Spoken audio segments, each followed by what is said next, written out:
এই দোয়াটি 7 বার পাঠ করুন। দয়াময় আল্লাহ রাব্বুল আলামিন 70টি বড় বড় বিপদ থেকে আল্লাহ তাআলা আপনাদেরকে হেফাজত করবেন।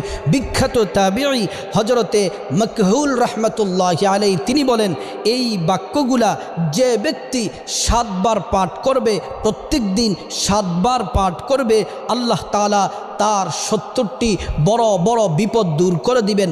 এর মধ্য থেকে সবচেয়ে ছোট যেই বিপদ, সবচেয়ে হালকা যেই বিপদ, সেটা হচ্ছে তার পরিবার থেকে অভাব দূর করে দিবেন, অনটন দূর করে দিবেন, টেনশন দূর করে দিবেন, পেরেশানি দূর করে দিবেন, দুশ্চিন্তা দূর করে দিবেন।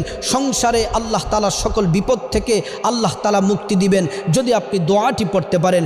দোয়াটি হলো লা হাওলা ওয়ালা কুওয়াতা ইল্লা বিল্লাহি ওয়ালা মালজা মিনাল্লাহি ইল্লা ইলাইহি। প্রিয় দিনী ভাই ও বোন, কষ্ট করে দৈনিক এই দোয়াটি 7 বার করে